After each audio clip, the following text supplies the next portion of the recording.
네, 오늘 제가 이제 새로운 AI 시대에 대한 이미지 분석 기술에 대해서 많은 분들께 소개를 시켜드리고자 이런 자리를 마련하게 되었고요.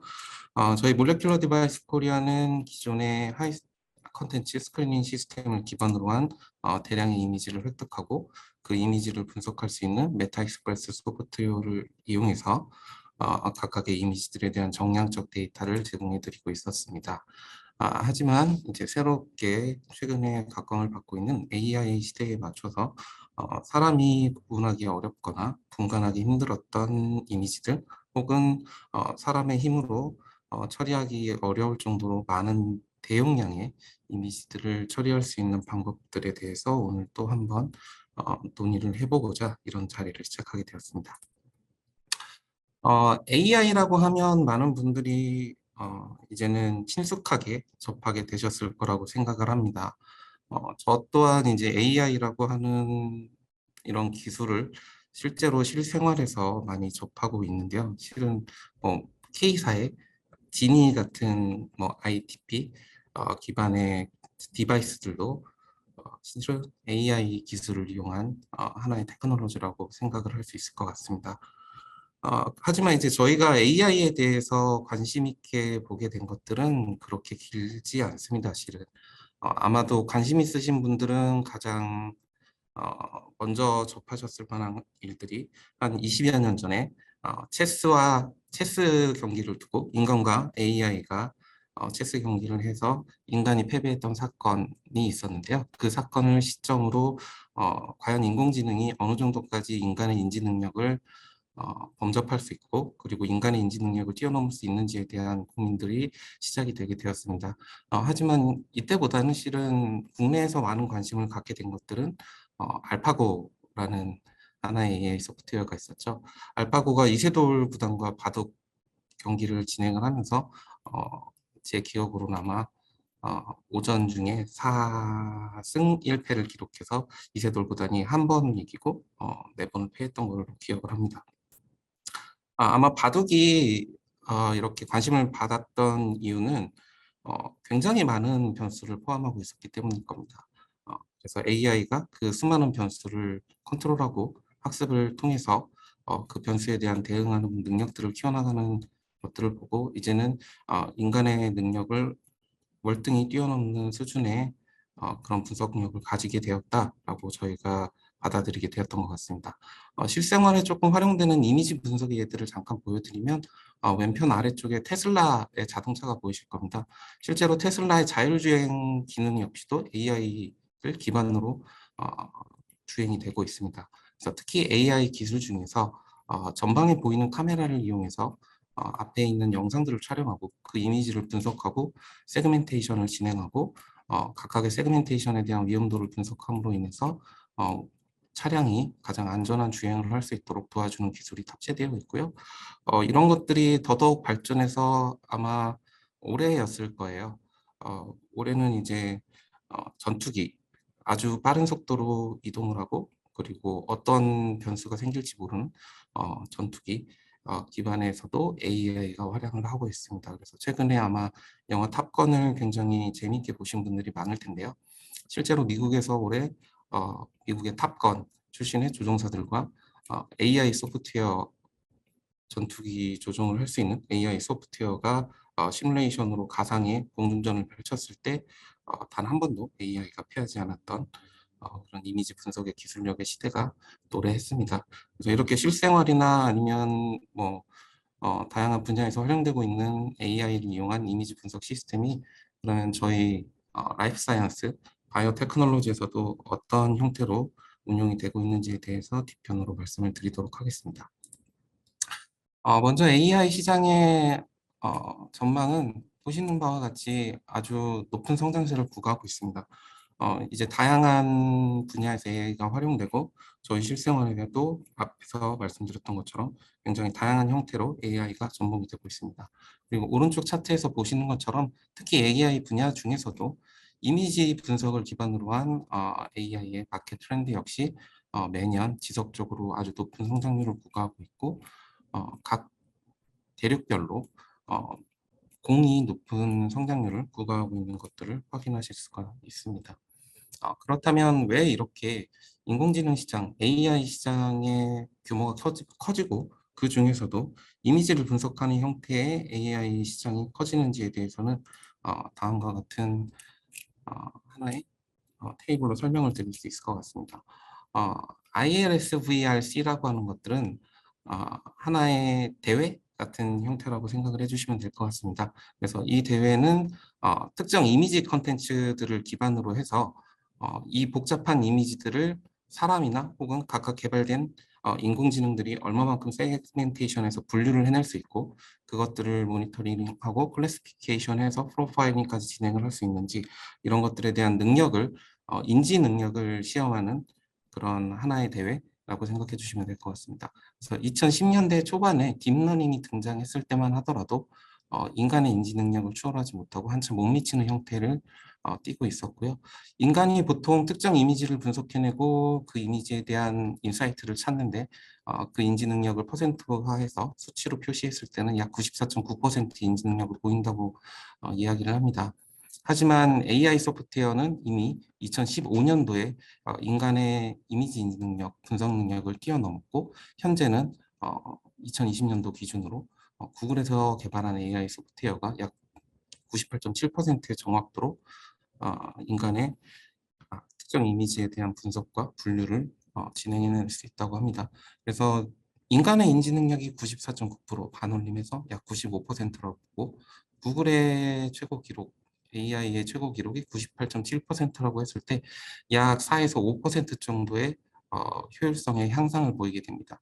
이게 수치상으로 봤을 때는 약 4에서 5% 정도의 수치라고는 표현을 해서 굉장히 낮은 수치라고 예상하실 수 있겠지만 실은 저희가 특정 이미지를 인공지능을 이용해서 분석한다든지 저희가 현미경들을 이용해서 이미지를 획득해낼 때 한두 장의 이미지만 획득하지는 않죠. 보통 이제 적게는 수십 장의 이미지, 그리고 많게는 수천 장의 이미지, 혹은 더 많게는 최근에 이제 저희 HCS 시스템 같은 경우들은 수만 개의 이미지를 획득하게 됩니다. 그 이미지 중에서 약 5%의 정확도 차이를 보인다는 것은 굉장히 많은 이미지를 인간이 분석했을 때 놓칠 수 있는 휴먼 에러의 확률이 올라간다는 뜻이 될 거고요. 더더군다나 최근처럼 빠르게 신약이 개발되고 혹은 어떤 백신에 대한 물질들 이런 것들이 개발되는 텀에 있어서 약 5%, 그러니까 수천 장의 이미지 데이터의 로스는 실은 크리티컬한 연구 프로젝트의 실패와도 규결이 될 수 있는 하나의 포인트라고 생각해 주시면 될 것 같습니다. 그래서 이렇게 저희가 AI를 이용한 이미지 분석도 최근에 굉장히 각광을 받고 필요성이 대두되고 있습니다. 그렇다면 과거에 저희는 어떤 형태로 이미지들을 분석을 했을까요? 저는 이제 한국생명과학연구원에서 연구원 생활을 하면서 실은 항암제 신약 개발에 대한 연구를 파이자사와 같이 코워크를 해서 진행을 했었습니다. 당시에 이런저런 이미지 데이터들을 많이 획득하면서 실은 마우스 티슈 혹은 휴먼 페이턴트 티슈에서 이런 H&E 스테이닝 같은 것들도 많이 진행을 했던 기억이 납니다.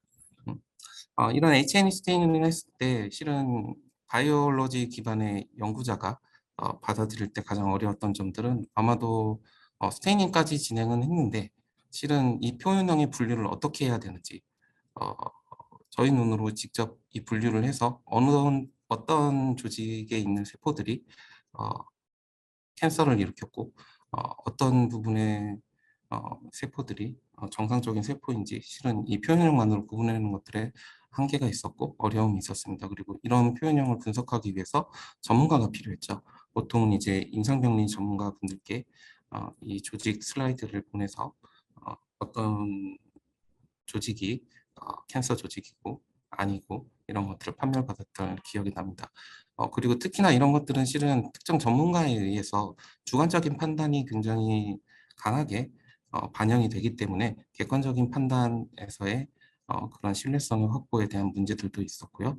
그리고 연구자 본인이 바로 실험 결과를 도출하고 나서 그 결과를 분석할 수 있는 것들이 아니었기 때문에 실은 빠른 시간 안에 분석 결과를 획득하는 것들에 대한 어려움도 역시 존재를 했었습니다. 그렇다면 이렇게 HNE 스테이닝을 비롯한 컬러리메트릭 스테이닝 말고 플로렌스, 형광 이미지를 이용한 분석들은 어땠을까요? 지금 보시는 이미지들은 실은 제가 굉장히 예쁘다고 생각해서 집어넣은 이미지들입니다. 어떠신가요? 스테이밍이 잘 됐고 다양한 멀티 컬러 파라미터를 이용해서 여러 가지 스테이닝을 진행을 했었습니다. 그래서 저희는 이런 어세이 기법을 셀 페인팅 어세이라고 부르기도 하죠. 그래서 다양한 멀티 플로렌스를 통해서 멀티 파라미터를 분석하는 형태를 띠고 있습니다. 그렇다면 저희가 이런 이미지들을 실은 보기에는 굉장히 예쁘고 파워풀한 이미지처럼 보이지만 실험을 할 때는 어떻게 진행을 했을까요? 네. 이런 형태로 아마 진행이 됐었을 겁니다. 60S짜리 워터 이머전 고배율 렌즈를 사용을 했고요. 그리고 60 마이크로 피놀 컴포칼 기능을 사용을 해서 레졸루션과 이런 것들을 최대한으로 끌어올렸겠죠. 거기에 더해서 각각의 멀티 채널 파라미터들, 플로렌스 다이를 사용을 했었을 겁니다. 예를 들면 3개 정도의 다이를 사용한다고 가정을 하고요. 그리고 컴포칼 기능을 사용해서 2D 프로젝션 이미지로 굉장히 고해상도의 하이 레졸루션 이미지를 얻기 위해서 G-스택 프로텍션을 진행을 했었을 거고요. 예를 들면 3마이크로미터 스텝으로 토탈 5 플레인 5장의 G-스택 스텝을 추가한다고 했을 때 어, 간단한 예시로 한 30회 정도, 그리고 웰 하나에서 60X 옵틱을 사용했기 때문에 25개 사이트를 진행을 한다고 하면 96개 플레이트 한 개의 기준으로 11,250개의 이미지를 획득을 하게 됩니다. 그렇다면 단순히 이렇게 하나의 이미지로 보여줘서 로컬라이제이션은 이렇구나, 특정 진이나 프로테인 혹은 올가나 익스프레션 패턴은 이렇게 바뀌는구나, 모폴로지는 이렇게 바뀌는구나, 눈으로 한 장 한 장 확인을 하기에는 인간의 인지 능력이라든지 혹은 여기에 들어가는 11,250장이라는 이미지를 분석하기 위해서 들어가는 시간은 어마어마하게 진행이 될 겁니다. 특히나 촬영하는데도 시간이 오래 걸렸을 텐데 분석에는 더 많은 시간을 소요하게 되겠죠. 하지만 이런 다양한 파라미터들에 의한 인트라셀룰러 펑션이나 로컬라이제이션 혹은 셀 간 크로스톡 같은 것들을 분석하기 위해서 현재는 지금 앞으로 소개해드릴 저희의 AI 소프트웨어를 기반으로 활용을 하셨을 때 굉장히 단시간 내에 정량적이고 그리고 통계학적 유의성이 있는 데이터들을 손쉽게 획득하실 수 있는 기회를 얻으실 수 있을 것 같습니다. 그래서 오늘 몰레큘러 디바이스 코리아에서 제공하고 있는 인공지능 기반의 인카르타라고 하는 분석 소프트웨어의 활용에 대해서 간략하게 설명을 드리도록 하겠습니다. 저희는 왜 AI 소프트웨어를 사용해서 이미지를 분석을 해야 될까요? 실은 앞에서 다양한 인트로덕션을 이야기해 드렸는데 실은 저희가 가장 필요한 것들은 이런 것들일 겁니다. 세포치료제 발달로 인해서 세포 내 소기관들이나 혹은 각각의 다양한 익스프레션 패턴들을 갖는 멀티 파라미터들에 대한 변화에 대한 이해가 요구가 되고, 이런 것들을 토대로 해서 특정 신약을 개발했을 때 온타겟 혹은 오프타겟 이펙트에 대한 클러스터들이나 클러스터링 혹은 그 펑셔널 스터디에 대한 니즈가 필요하게 되었습니다. 그리고 앞서 말씀드렸던 것처럼 인간의 시야 혹은 인지 능력으로 분석할 수 있는 이제 염색 이미지 에이전트의 수의 한계가 있겠죠. 저희가 보통 한 4개 이상 정도 플로렌스 타일을 염색하게 되면 너무 복잡해져서 그것들을 분석하는 데 어려움을 겪곤 합니다. 하지만 AI 소프트웨어를 이용하게 되면 다양한 멀티 파라미터들을 손쉽게 분석할 수 있는 형태로 저희가 개발을 진행을 할 수 있게 되었습니다. 그리고 컨스트럭션이나 혹은 되게 복잡하거나 유사한 형태의 샘플 내에서 세포나 세포 소기관의 세그멘테이션을 진행하는 것들도 역시 AI 소프트웨어가 인간의 인지 능력을 훨씬 뛰어넘는 형태를 보여줄 수 있고, 그리고 약물의 효능과 독성을 동시에 파악할 수 있는 고품질의 셀 프로파일링 어, 라이브러리의 구축에 필요성이 대두가 되면서 앞서 설명드렸던 것처럼 굉장히 많은 대량의 이미지 데이터들과 그것들을 클러스터링하고 프로파일링 할 수 있는 기술들이 필요하게 되었습니다. 또한 이런 AI 소프트웨어를 이용하면 오토플로렌스로 인한 분석의 정확도 저하를 예방할 수 있고, 그리고 꼭 형광 염색을 하지 않아도 그동안은 브라이트 필드 이미지만 가지고 피노타입을 이용해서 특정 셀 이미지들을 분석하는 데 어려움을 겪었던 그런 한계들을 손쉽게 넘어갈 수 있습니다. 또한 오퍼레이팅이나 혹은 익숙하지 않아서 분석 툴들을 사용하시는데 어려움을 겪으셨던 연구자분들도 비전문가가 쉽게 사용할 수 있는 분석 프로그램을 사용해서 조금 더 손쉬운 방법으로 어, 아주 높은 수준의 오퍼레이팅 실력을 가지고 있는 전문가가 분석한 형태의 수준의 그런 분석 데이터들을 획득할 수 있게 되었습니다. 그래서 이러한 부분들이 저희가 AI 소프트웨어를 이용해서 이미지를 분석해야 되는 하나의 필요성이라고 말씀드릴 수 있겠습니다. 그렇다면 저희 AI 소프트웨어인 인커르타는 어떤 소프트웨어일까요? 우선은 인커르타 소프트웨어는 시냅과 피노글리스라고 하는 두 가지 모듈 형태로 분석을 진행을 하게 됩니다. 그래서 시냅은 segmentation is not a problem 이라고 하는 문장의 앞자를 써서 시냅이라고 되어 있고요. 보시는 문장에서의 시그니처처럼 세그멘테이션은 아무 문제 없다. 더 이상 세그멘테이션을 분류하는데 어려움을 겪지 않아도 된다라는 이제 캐치프라이즈를 가지고 어, 소프트웨어가 개발이 되었고요. 모폴로지 혹은 브라이트 필드 이미지 이런 것들을 통해서 스크리닝 데이터 분석의 정확도 신뢰도를 높이기 위해서 각 분석의 가장 첫 단계인 셀의 세그멘테이션을 AI가 자동적으로 분류를 해주는 하나의 기능을 탑재하고 있다라고 생각해 주시면 되고, 이 시넬은 분석의 정확도를 높이기 위해서 딥러닝 알고리즘을 채택을 하고 있습니다. 그래서 네트워크 기반의 트레이닝을 지속적으로 활용을 하면서 특정 이미지나 다양한 이미지들에 대한 세그멘테이션을 도와드리는 역할을 하고 있고요. 그리고 피노글리스 같은 경우는 머신러닝 알고리즘을 기반으로 하게 됩니다. 그래서 앞서 시냅이 분류하게 된 세그멘테이션 하게 된 그런 이미지를 기반으로 수백 개의 세포의 특징이나 특성을 기반으로 한 포괄적인 피노타이핑의 프로파일링을 진행할 수 있는 기능을 포함하고 있습니다. 그렇다면 인커르타 소프트웨어는 어떤 형태의 워크플로우로 이미지 분석을 진행을 하게 될까요? 우선 저희 메타 익스프레스에서 촬영된 이미지들을 컨버티드해서 이제 인커르타 소프트웨어로 이동시키게 되고요. 앞서 설명드렸던 것처럼 획득된 이미지를 가지고 시냅 기능을 이용해서 이제 각각의 데이터들에서 뭐 세포의 이미지들을 세그멘테이션 하게 됩니다. 이때 세그멘테이션을 할 때 뭐 핵과 세포질 혹은 각각의 세포 소기관 그것도 아니면 각각의 뭐 세포에 대한 모양, 크기, 사이즈 이런 것들을 다양한 멀티 파라미터를 통해서 세포들을 분류하게 되고요. 이런 것들을 이제 각각의 그룹핑 하여서 세그멘테이션을 진행을 하게 됩니다. 그 뒤에 각각의 이제 분류된 이미지들을 기반으로 그 안에서 또 인텐시티라든지 혹은 개수라든지 그것도 아니라면 어떤 모양이라든지 로컬라이제이션이라든지 다양한 파라미터들을 적용해서 그것들을 정량화시키고 프로파일링해서 분석을 진행을 하게 됩니다. 이런 것들을 이제 실제 이미지 데이터를 활용한 것들로 예시를 보여드리면 왼쪽 아래 보이시는 것처럼 획득된 이미지에 대해서 분석 이미지를 설정을 하게 되고요. 그렇게 설정된 이미지에 대해서 인과르타는 파란색으로 마스킹된 것처럼 각각의 브라이트 필드 이미지에 대해서 세그멘테이션을 진행을 하게 됩니다.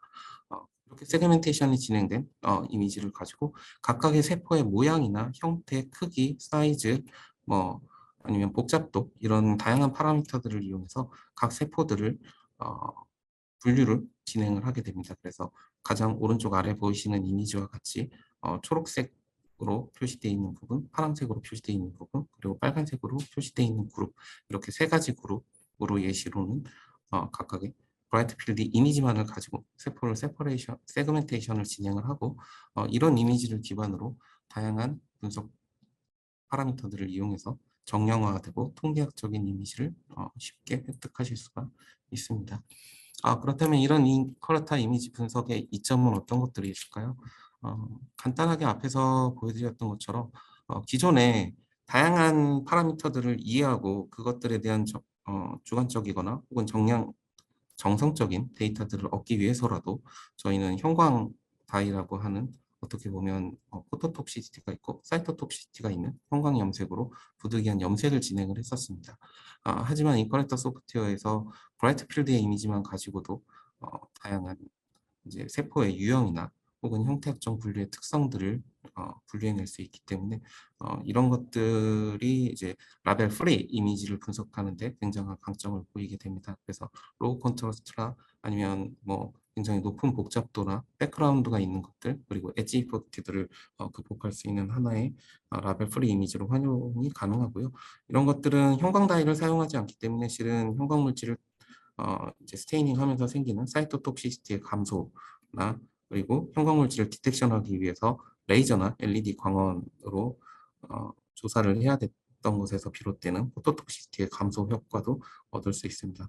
브라이트 필드를 이용한 모든 유형의 이미지 분석도에서 높은 이제 정확도를 부여할 수 있게 되고요. 그리고 낮은 시그널이나 노이즈를 갖고 있는 이미지 데이터들도 쉽게 분석을 할 수 있고, 높은 표현형 변화들을 브라이트 필드 이미지만으로도 수용 분석이 가능하고, 그리고 실은 이런 것들을 전부 다 AI 소프트웨어가 트레이닝을 진행을 하면서 분석을 해드리기 때문에 분석의 경험이 상대적으로 부족한 연구자더라도 정확한 분석이 가능하게 됩니다. 간단하게 이제 이런 세그멘테이션에 대한 예시를 들어보겠습니다. 장 오가노이드 이미지를 왼편과 같이 획득한 형태에서 이것들을 인커రె트의 시냅 소프트웨어를 이용해서 각각의 브라이트 필드 이미지에서 오가노이드의 형태와 크기, 위치를 추적해서 오가노이드인 것과 오가노이드이지 않은 것, 그리고 각각의 오가노이드 중에 뭐 라운드 형태를 띈 것, 혹은 라운드 형태가 아니고 외부의 모양이 좀 찌글찌글한 것, 혹은 아니면 어떤 특정 크립톤 바디가 생긴 것들, 뭐 이런 것들을 하나의 각각의 색깔로 형태학적인 분류를 통해서 그룹핑을 진행한 모습을 확인하실 수가 있습니다. 뭐 기존의 소프트웨어에서 실은 세그멘테이션, 마스킹이라고 하는 것들을 이미 경험해 보신 분들이 있었을 겁니다. 저희 역시도 이제 메타 익스프레스라고 하는 소프트웨어에서 이런 마스킹이나 세그멘테이션이 가능하기는 한데요. 왼편에 보이시는 것처럼 기존의 소프트웨어들 같은 경우는 단순히 이제 백그라운드와 셀의 그 컨스트럭트를 영암 대비를 이용해서 셀을 분류를 하고 그것들을 마스킹하는 형태를 띠고 있었기 때문에 실은 특정 이제 이런 크립트 바디 같은 것들이 생겼을 때 바디의 모양, 크립트나 오가노이드 바디의 모양과 상관없이 하나의 오가노이드 개체로 인식하는 경향들을 보이게 되었습니다.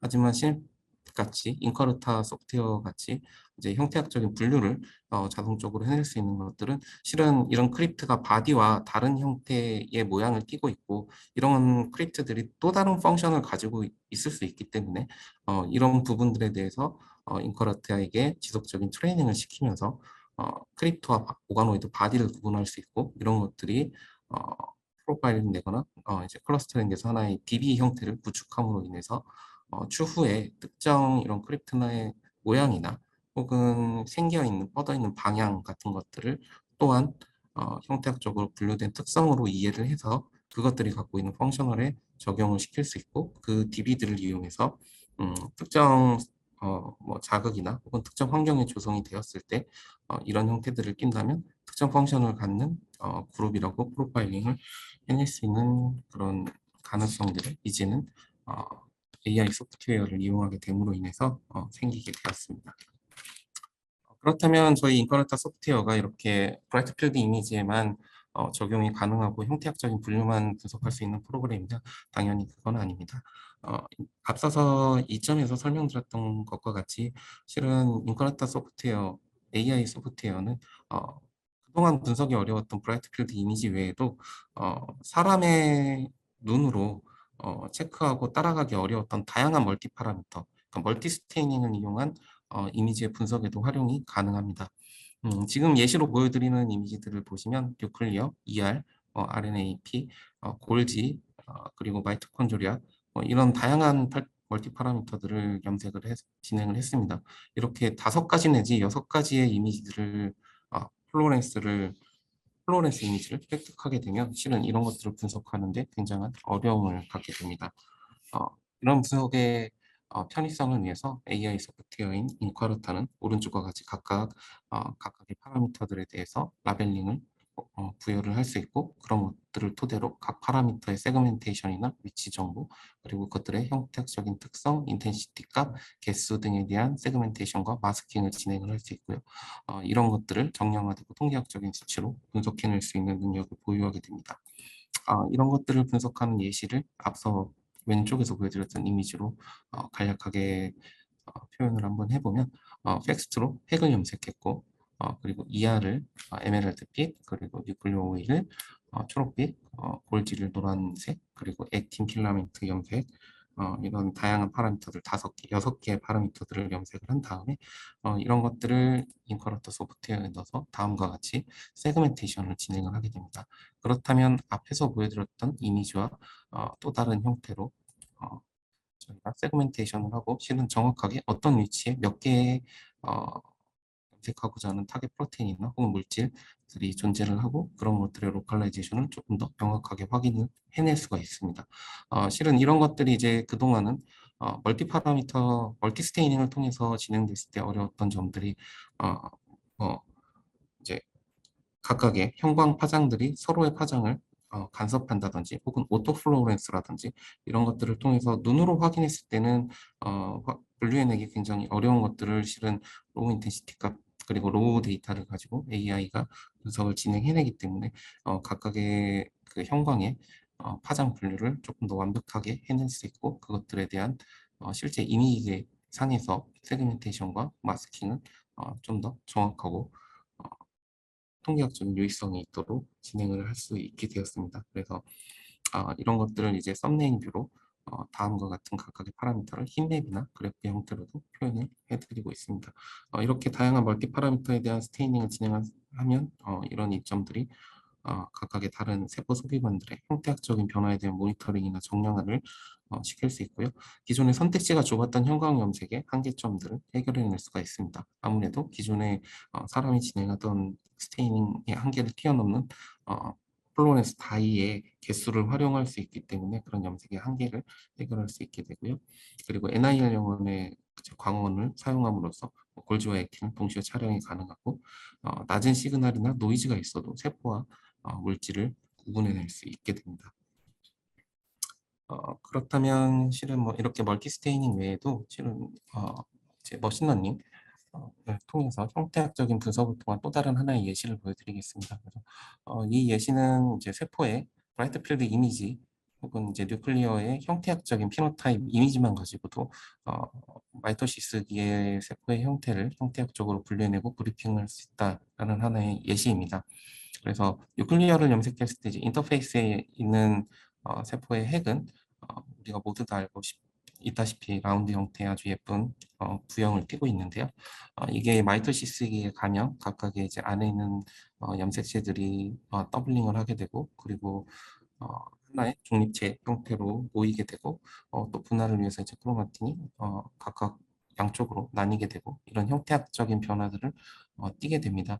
이런 것들을 수천 개의 세포 내에서 사람의 눈으로 일일이 물론 분류는 할 수 있지만 대량의 이미지가 되고 세포의 이제 수가 많아졌을 때는 이런 것들을 눈으로 분류해내기 어려워지게 되죠. 하지만 저희 이제 인커러터 소프트웨어를 이용하게 되면 이런 형태학적인 분류 파라미터를 이용해서 각각의 셀의 마이토시스기를 구분해낼 수 있게 되고 그리고 또 마이토시스기 내에서도 프로페이지나 메타페이지, 아나페이지, 텔로페이지 같은 그런 구간들을 정확하게 구분해내고 셀을 파일링해서 오른쪽 아래와 같이 각각의 페이지에 따라서 세포들을 세그멘테이션하고 그룹화하고 마스킹해서 표현해내고 분석해낼 수 있게 됩니다. 그렇다면 단순히 이렇게 인커레터 소프트웨어를 이용해서 셀을 세그멘테이션하고 분류하고 분석하는 데 그치는 것이냐?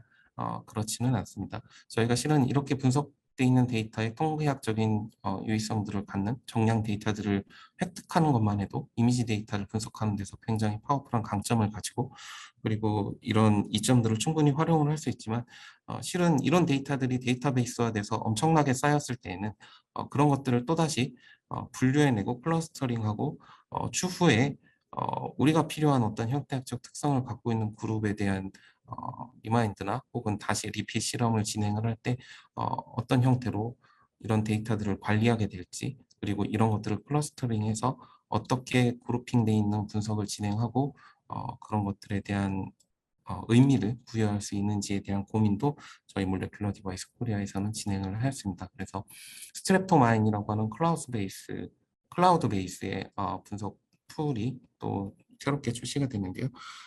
이런 것들은 기존의 인카르타와 같은 세포의 이미지를 분석할 수 있는 분석 데이터들을 활용해서 DB 형태를 구축을 하고 이렇게 프로파일링되고 세그멘테이션 되어 있는 이미지들의 DB를 클러스터링하고 이것들에 대한 의미를 부여하는 데 중점을 맞춰주고 있습니다. 이런 클러스터링 자료들은 추후에 특정 신약을 개발한다든지 이런 물질들에 대한 테스트를 진행을 할 때 건강한 세포와 질병을 가진 세포 혹은 이제 약물을 트리트한 세포들 간의 형태학적인 분석들을 통한 클러스터링을 통해서 온사이트 이펙트나 오프사이트 이펙트에 대한 보다 표현형적인 이미지 데이터를 가지고 예측 실험을 진행을 할 수 있게 되고 이런 것들이 특정 약물을 개발할 때 효능이나 농도에 대한 검증을 하는데 조금 더 유리한 강점을 가지고 진행을 할 수 있게 돼서 이런 클러스터링 소프트웨어 역시도 저희가 이미지 분석의 하나의 솔루션으로 제공을 해드리고 있습니다.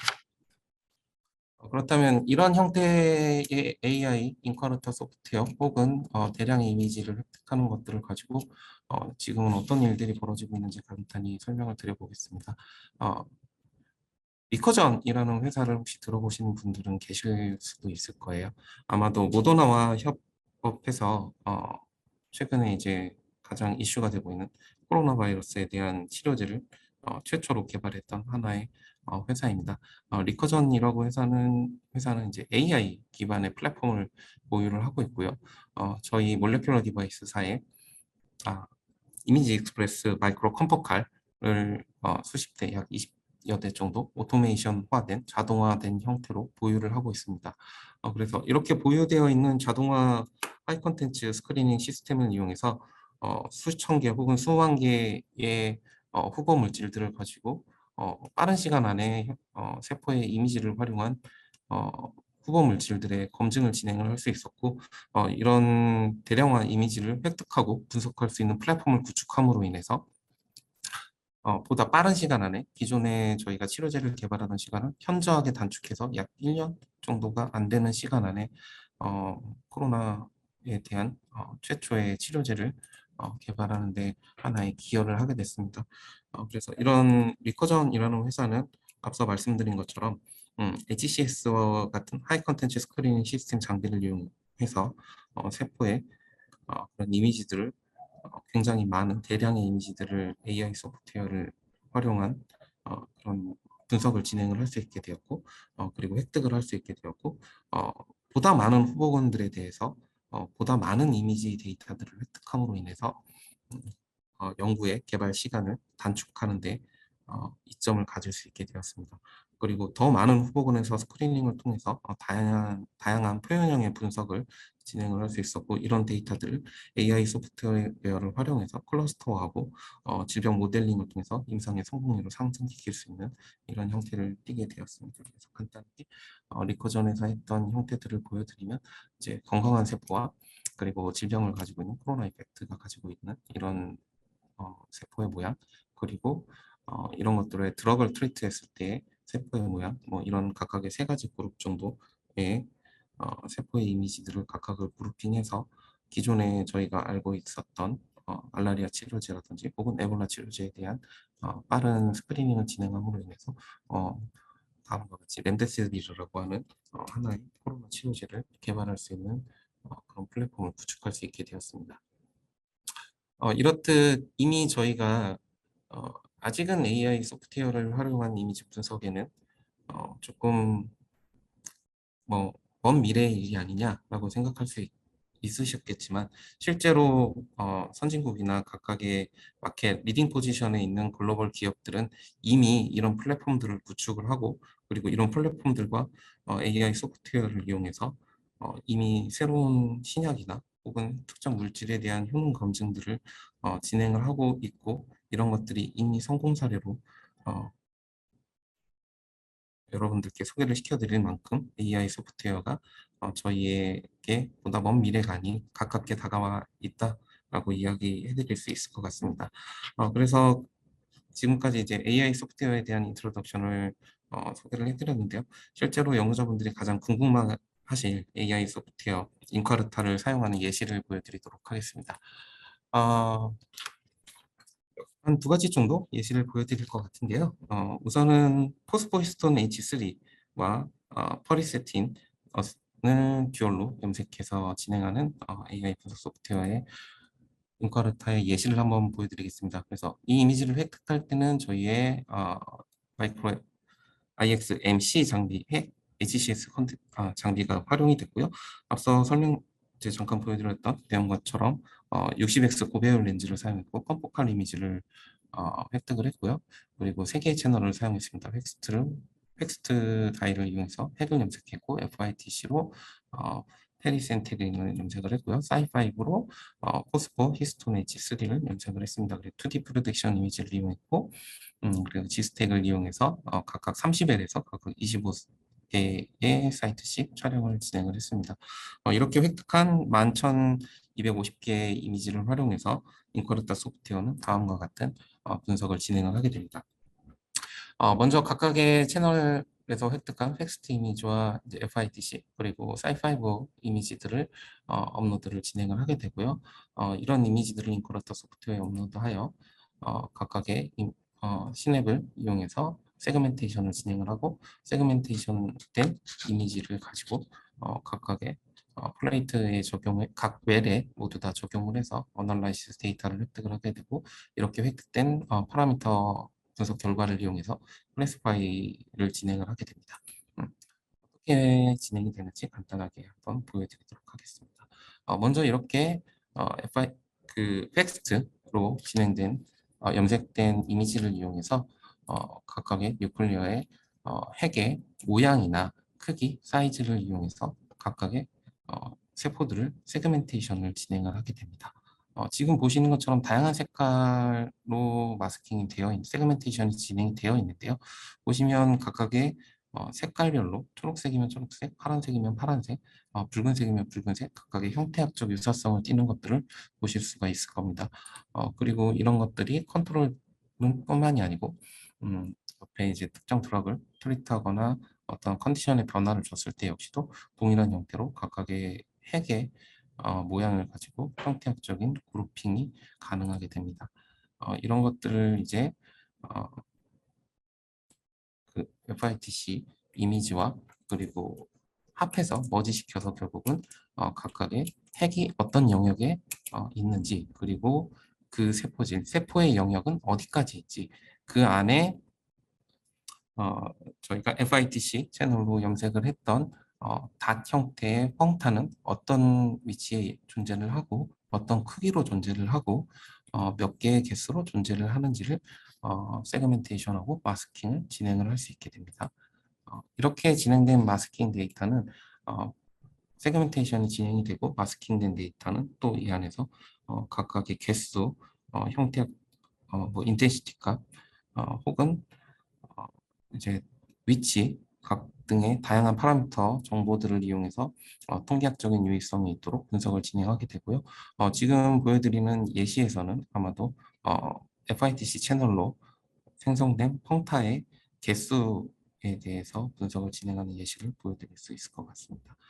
각각 그래서 포스포 히스톤 H3를 이제 없앤 것 그리고 포스포 히스톤 H3의 포스포릴레이션이 일어나지 않은 그룹 그리고 포스포히스톤의 그러니까 히스톤 H3의 이제 포스포릴레이션이 일어난 그룹 각각의 그룹에서 FITC 채널에서 확인됐던 펑타의 개수가 몇 개씩 존재를 하는지에 대한 분석을 진행해낼 수 있고 이런 것들이 각각의 이미지에 마스킹이 되면서 마스킹 그 색깔로 그룹핑을 해내고 분류를 해낼 수 있게 됩니다. 그래서 가장 왼편에 보이는 이미지가 오리지널 이미지가 되겠고요. 그리고 중간에 세그멘테이션에서 마스킹된 이미지를 획득을 해서 각각의 영역이나 분포에 대해서 소프트웨어가 인식하고 그것들을 분석해낼 수 있는 형태로 변화시켜주게 되고 이런 것들을 다시 클래시피케이션된 마스크 형태로 변환해서 히스톤 H3가 포스폴레이션이 일어나지 않은 그룹, 각각 일어난 그룹, 그 안에서 각각 펑타의 개수가 한 개인 것, 두 개인 것, 세 개인 것들을 한눈에 알아볼 수 있도록 분류를 해낼 수 있게 됩니다. 네. 아마도 이런 것들을 확대해 보면 아래와 같은 형태의 왼쪽에 보이시는 형태와 같은 이미지로 분석이 진행이 되게 되고요. 보시면 이렇게 보라색 형태로 되어 있는 것들은 이제 펑타가 어, 2개 이상 생성이 되고, 그리고 뉴클리어가 이제 응축되어서 이미 셀 데스의 형태로 진행되고 있는 것들까지 각각을 분리해낼 수 있는 모습을 보여드릴 수 있고요. 오렌지색으로 이제 마스킹된 데이터들은 히스톤 H3의 포스폴레이션은 일어나지 않았으나 펑타가 2개 정도, 2개가 생성되어 있는 것들, 그리고 빨간색으로 마스킹되어 있는 것들은 한 개의 펑타가 형성되어 있는 어, 세포로 분류가 되어 있는 형태들을 보실 수 있습니다. 또한 이렇게 획득된 이미지 정보들은 하나의 업로드되어 있는 이미지에서만 분류가 가능한 것이 아니라 어, 이미지 실험을 진행하게 된 30개 웰, 모든 웰에서의 동일한 기준으로 형태학적인 분류 혹은 이런 분류에 대한 분석들을 진행을 하게 되고요. 이렇게 분석된 것들을 다음과 같이 썸네일표로 한눈에 손쉽게 확인하실 수 있도록 어, 데이터를 익스포트 해드리고 있습니다. 또한 앞서서 보여드렸던 것처럼 형광 이미지를 활용해서 이용한 것들 외에도 각각의 뉴클리어의 모양을 이용한 클래시파이 피노타이핑 역시도 가능하게 됩니다. 그래서 펑타의 개수에 따른 핵의 모양을 각각의 셀별로 프로파일링하고 클래시피케이션 해서 이를 데이터베이스화 할 수 있고, 이런 것들이 하나의 데이터베이스로 추후에 비슷한 형태의 실험을 진행을 하였을 때 이런 형태학적 분류가 펑타의 개수와의 연관성을 규명함으로 인해서 펑타의 개수나 혹은 이 세포의 모양만 보더라도 특정 세포의 상태나 특징들을 유추할 수 있는 하나의 유추 데이터로서 활용을 할 수 있게 됩니다. 그렇다면 이렇게 2D 이미지만 활용이 가능한 것이냐? 그건 아닙니다. 그래서 3D 볼륨메트릭에 대한 분석도 물론 인커르타를 이용해서 진행을 할 수 있게 돼서 실제로 3D 볼륨메트릭을 이용한 분석을 인커르타로 진행하는 형태를 보여드리도록 하겠습니다. 어, 오른쪽 아래 보이시는 이미지는 이제 스페로이드에 대한 획득한 이미지를 가지고 분석을 진행하게 될 거고요. 이 스페로이드를 이제 대피를 이용해서 각각의 뉴클리어를 염색을 진행을 하였습니다.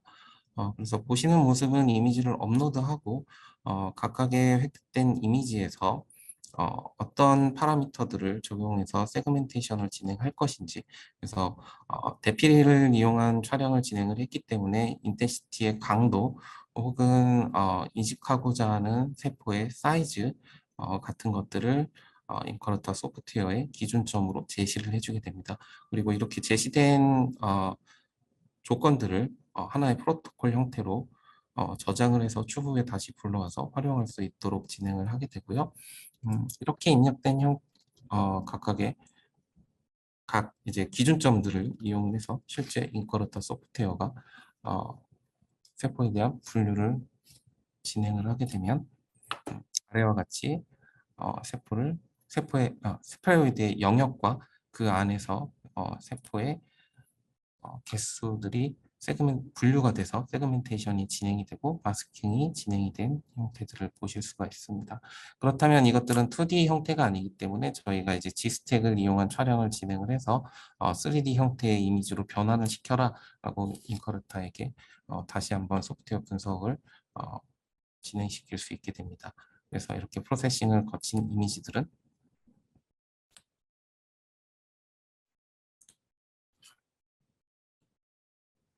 네, 아래와 같이 3D 형태로 구현이 되게 되고, 이렇게 대피를 이용해서 뉴클리어만 염색한 3D 형태의 이미지를 또한 앞서서 말씀드렸던 것처럼 각각의 핵의 모양이나 크기 그리고 형태학적인 특성에 대해서 각각의 스페로이드를 구성하고 있는 세포에 대한 개별 싱글셀 레벨의 그룹핑을 진행을 하게 됩니다. 이런 그룹핑이 중요한 이유는 저희가 그동안 오가노이드나 스페로이드와 같이 3D 형태의 데이터들을 분석하는 데 어려움으로 표현이 됐던 것들이 어, 이제 스페로이드나 오가노이드 내부의 세포들의 구성은 어떻게 되어 있고 그 분포나 변화들이나 특징들은 어떻게 구성되어 있는지 그것들을 분류해내고 분석해내는 데 어려움을 겪는 경우들이 종종 있었습니다. 하지만 지금 보시는 것처럼 단순하게 대피 스테이닝만을 이용해서도 특정 스페로이드나 오가노이드의 형태학적인 영역이 어디까지 구성이 되어 있고 각 오가노이드나 스페로이드를 구성하고 있는 싱글셀 레벨에서의 세포들은 어떤 형태학적인 특성을 가지고 있는지 그 특성들에 의해서 피노타이핑의 프로파일링을 진행을 하고 각 그룹핑을 진행을 하고 그것들에 대한 펑셔널 스터디를 추후에 추가해서 이해할 수 있는 하나의 어, 데이터를 활용할 수 있고 이렇게 어, 만들어진 데이터들은 또한 동영상 클립으로 저장이 가능하기 때문에 이런 저장된 데이터들을 활용해서 보다 높은 수준의 연구를 진행을 하실 수 있게 될 것이라고 예상을 하고 있습니다. 그래서 이렇게 간단하게 제가 오늘은 어, 저희 AI 소프트웨어인 인카르타에 대한 필요성 그리고 각각의 인카르타 소프트웨어가 머신러닝과 딥러닝을 통해서 획득된 이미지를 어떤 워크플로우 형태로 분석을 진행을 하게 되고 그 분석된 이미지들을 활용해서 어떤 형태의 분석을 실제로 진행을 할 수 있고 실제 분석 사례에서는 어떤 형태로 분석이 진행되는지에 대해서 짧은 시간이지만 간단하게 설명을 드렸습니다. 긴 시간 동안 경청해 주신 여러분께 감사드리고 저희 인커르터 소프트웨어에 많은 관심을 가져주시기를 다시 한번 부탁드리면서 이만 제 발표를 마치도록 하겠습니다.